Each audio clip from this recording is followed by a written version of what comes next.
हरिओम. आज शुक्रवार 22 नोव्हेंबर 2024.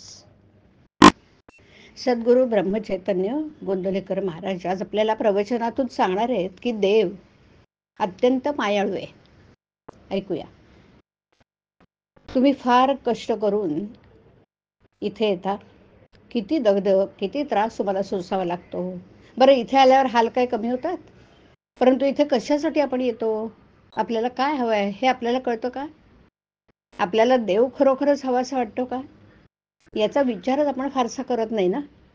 आपल्यावर काही संकट आलं की ना आपलं काही वाईट झालं की आपण म्हणतो देवानं असं कसं केलं. असं म्हणणं यासारखं दुसरं पाप नाही. देवावर विश्वास न ठेवणारा माणूस यापेक्षा एक वेळ परवडला, कारण तो देवाने वाईट केलं असं तरी म्हणणार नाही. देव खरोखर अत्यंत मायाळू आहे. त्याला कुणाचेही दुःख सहन होत नाही. कोणत्या आईला आपल्या मुलाला दुःख कष्ट झालेलं आवडेल? म्हणून देवाने माझं वाईट केलं ही खोटी समजूत प्रथम मनातून काढून टाका. द्रौपदीला जेव्हा वस्त्रहरणासाठी दुःशासनाने भर सभेत खेचलं तेव्हा तिला वाटत होतं की पांडवांना हे सहन होणार नाही, ते माझी विटंबना होऊ देणार नाही, ते दुःशासनाची खांडोळी करतील. तिला पांडवांबद्दल विश्वास वाटत होता. दुःशासनाने जेव्हा तिच्या पदराला हात घातला तेव्हा तिने आशेने धर्माकडे पाहिलं. धर्माला वाटलं आता विरोध केला तर आपलं सत्याचं व्रत उघडं पडेल, म्हणून त्याने लादेने मान खाली घातली. हे कसलं अहमपणाने लडबडलेलं सत्य. तीच स्थिती इतर पांडवांची झाली. पुढे तिने भीष्माचार्यांकडे पाहिलं, परंतु त्यांनी मान खाली घातले.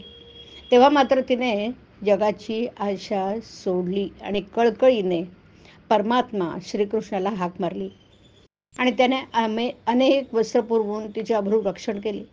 पुढे तिला एकदा श्रीकृष्ण भेटला असताना तिनं त्याला विचारलं की आधीच तू माझ्या बचावासाठी का नाही धावलास? तो दुष्ट केस धरून मला खेचून नेत असतानाच का नाही धावलास? तेव्हा श्रीकृष्ण म्हणाला, त्यात माझा काय दोष?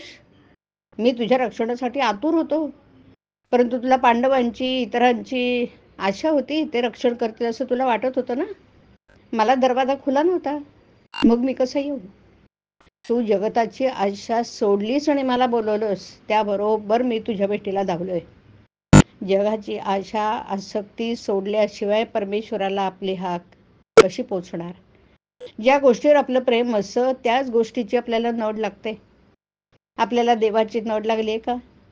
देवाचं प्रेम लागायला त्याच्या अखंड सहवासात राहण्याची अत्यंत जरुरी आहे की नाही?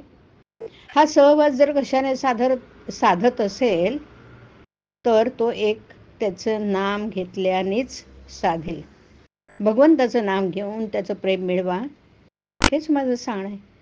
सर्व विसरून भगवंताला आळवलं की तो कृपा करतो.